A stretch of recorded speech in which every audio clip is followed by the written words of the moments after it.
Good evening. आज हम एक नया टॉपिक शुरू करने वाले हैं जो कि है फॉर्मल लेटर। तो सबसे पहले हम शुरू करते हैं formal letter to the editor. और पहला है फॉर्मेट और फॉर्मल लेटर। तो उसमें है सेंडर्स एड्रेस, जो कि उसका एड्रेस आएगा जो भेज रहा है, या तो क्वेश्चन में गिवन होगा, और अगर नहीं भी है तो फिर एक आपको याद करके जाना है। जैसे कि नीचे लिखा हुआ है 33 जल विहार वज़ीराबाद न्यू दिल्ली। इसी की तरह आप कोई भी एक एड्रेस याद कर सकते हैं, जिससे कि वहाँ जाकर सोचने में आसानी पढ़े और जल्दी से आप लिखते हैं और टाइम वेस्ट भी ना हो। और फिर एक लाइन का गैप छोड़ के हम डेट लिखेंगे। डेट एक्सपेंडेड फॉर्म में होनी चाहिए। फॉर एग्ज़ाम्पल आज है 1 अप्रैल, तो हम कुछ इस तरह लिखेंगे 1 अप्रैल 2022। इस तरह से वैसे हर एक तरह का फॉर्मेट अलाउड है एनसीईआरटी की तरफ से, सीबीएसई की तरफ से सॉरी, लेकिन एक्सपेंडेड फॉर्म ज़्यादा अच्छी रहती है। और फिर एक लाइन छोड़ के हम रिसीवर्स एड्रेस लिखेंगे। रिसीवर्स एड्रेस की हम लिखा जाता है पहले द एडिटर, फिर जो भी आपको प्रोवाइडेड है the Hindustan, the times of India. अगर नहीं भी दिया हुआ तब भी आप हिंदुस्तान या फिर टाइम्स ऑफ इंडिया में से कुछ भी लिख सकते हैं, या फिर कोई और न्यूज़पेपर का नाम। और नीचे जहाँ पे वो उसका डिपार्टमेंट है पूरा, वो जो ऑफिस है वो है। जैसे कॉमनली हम दिल्ली लिखते हैं, लेकिन अगर क्वेश्चन में प्रोवाइडेड है कि वो कहाँ पर है तो वही लिखना है। फिर एक लाइन का स्पेस छोड़ के हम सब्जेक्ट लिखेंगे। सब्जेक्ट मतलब क्वेश्चन में वो एक छोटी सी लाइन होती है जो कि प्रोवाइडेड होती है कि किसके ऊपर लिखना है। बस वो छोटी सी लाइन यहाँ लिखनी है। ये ज़्यादा लंबी नहीं होनी चाहिए, 2-3 वर्ड्स की होनी चाहिए, ज़्यादा बड़ा नहीं। फिर एक लाइन छोड़ के हम सैल्यूटेशन लिखेंगे। सैल्यूटेशन में आएगा रिस्पेक्टेड सर या फिर मैडम, या फिर सर या मैडम से भी काम चल जाएगा, जैसे कि यहाँ पे लिखा हुआ है सर या मैडम, या फिर रिस्पेक्टेड सर और मैडम। ज़्यादातर बच्चे सर और मैडम ही लेते हैं, क्योंकि रिस्पेक्टेड सर और मैडम लिखने में थोड़ा टाइम वेस्ट हो जाता है और इतना टाइम होता नहीं। फिर आती है बॉडी, एक लाइन छोड़कर। बॉडी में बॉडी हम आगे पढ़ेंगे कि उसमें क्या होगा। चलो अभी शुरू कर देते हैं। बॉडी 3 पैराग्राफ्स में डिवाइडेड है। पैरा 1 में हम अपने आप को इंट्रोड्यूस करते हैं कि हम हैं कौन। अब एग्जांपल्स देंगे तो फिर उसमें पता चलेगा कि हम कैसे इंट्रोड्यूस करेंगे। और फिर उसी पैराग्राफ में हम बताएंगे कि उस लेटर का पर्पस क्या है, मतलब जो भी वो क्वेश्चन में प्रोवाइडेड है कि किस टॉपिक के ऊपर लिखना है वो लिखेंगे। और पैरा 2 में हम डिटेल प्रोवाइड करेंगे उस मैटर की, एक शॉर्ट में इन द सेंस हम मेन चीज़ें बताएंगे।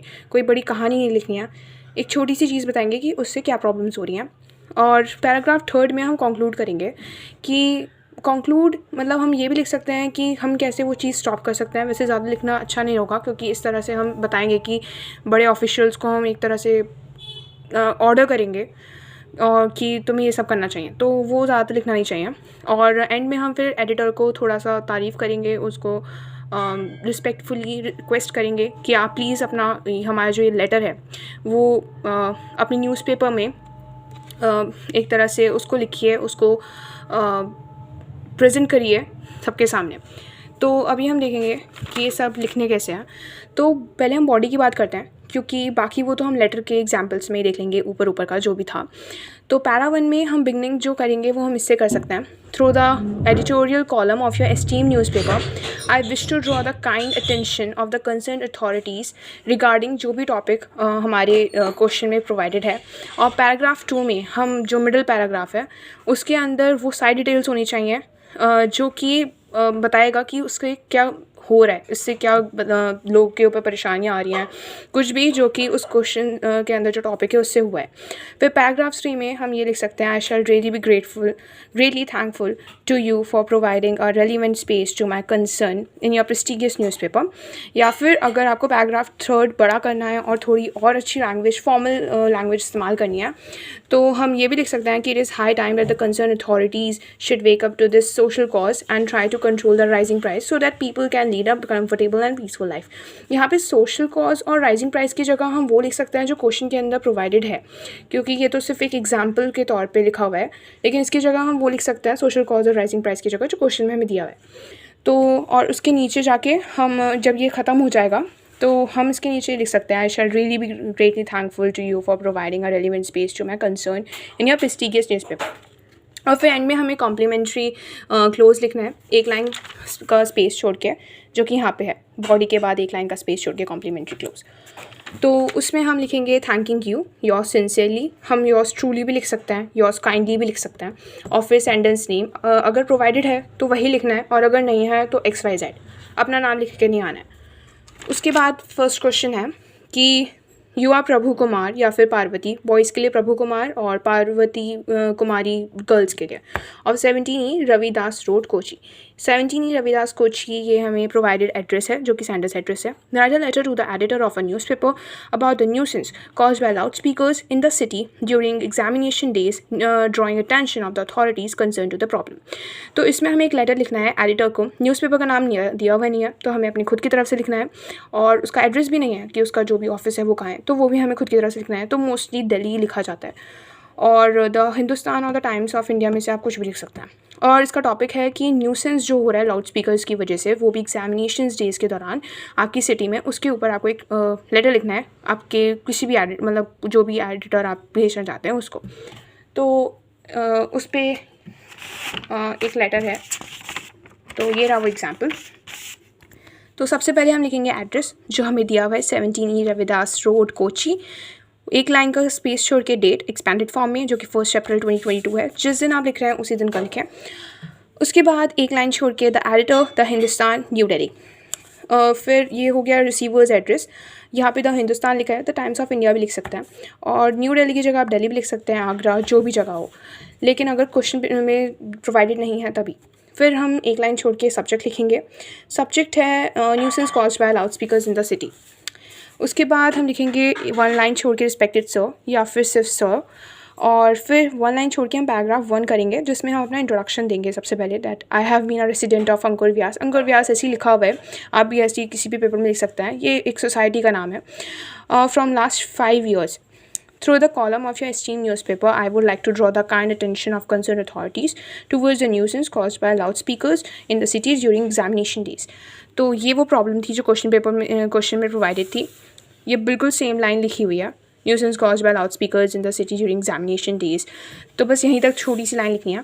फिर ये हमारा इंट्रोडक्शन है जो हम लिख रहे हैं उस चीज़ के ऊपर, और फिर एक लाइन छोड़ के हम लिखेंगे students who are preparing for the exams from last many months are founding difficulty in revising their exam content due to the continuous disturbance caused by the loud speakers in their locality.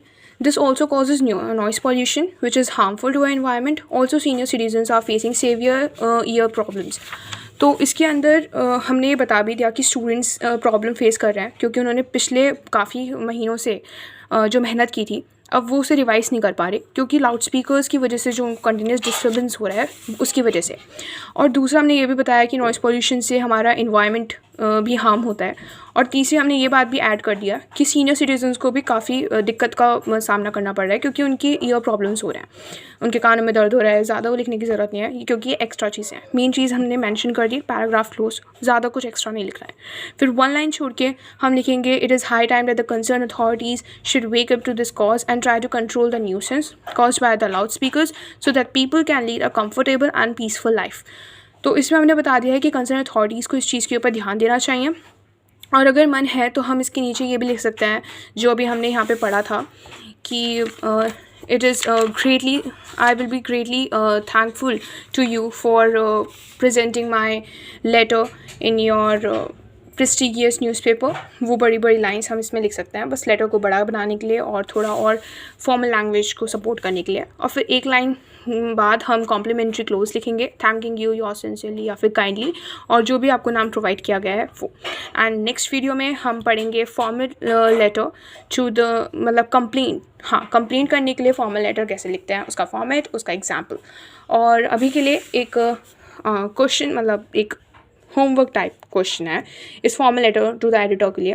तो वो है there is a busy road in front of your school, a large number of students have to cross the road while going back home. They run a great risk. Write a letter to the editor, Navjivan Times, Agra, drawing attention of the concerned authorities of the problem. Make a request to make zebra crossing and to put traffic lights in front of your school. You are Anita, New Age Public School, Ramnagar, Agra. तो इसके अंदर एक हमें बताना है कि एक busy road है हमारे स्कूल के सामने, हमारे नहीं, कोई अनीता नाम की लड़की है उसके सामने, और वहाँ से बहुत सारे बच्चे जाते हैं, रोड क्रॉस करते हैं घर के जाने के लिए, और उनको काफ़ी रिस्क का सामना करना पड़ता है क्योंकि वहाँ पर ज़ेब्रा क्रॉसिंग नहीं है, ट्रैफिक लाइट्स नहीं है, क्योंकि ये मेंशन है। तो फिर जो चीज़ मेंशन है इसमें हम कंटेंट में जो सेकंड पैराग्राफ होगा उसमें भी मेंशन करेंगे। और यहाँ पे हमें एड्रेस भी दिया है रिसीवर का, तो to the editor the Navjivan Times Agra, ये हम मेंशन करेंगे। और ये रहा सेंडर्स एड्रेस, तो इसको हम पहले लिख देंगे। उसके बाद ये दोनों बातें लिखना इम्पॉर्टेंट है और यही हमारा कंटेंट को बड़ा करेगा, बाकी हम एक्स्ट्रा चीज़ें लिख सकते हैं। तो इसका भी जो भी फॉर्मल लेटर होगा तो वो हम नेक्स्ट वीडियो में ही शेयर कर देंगे। Thank you.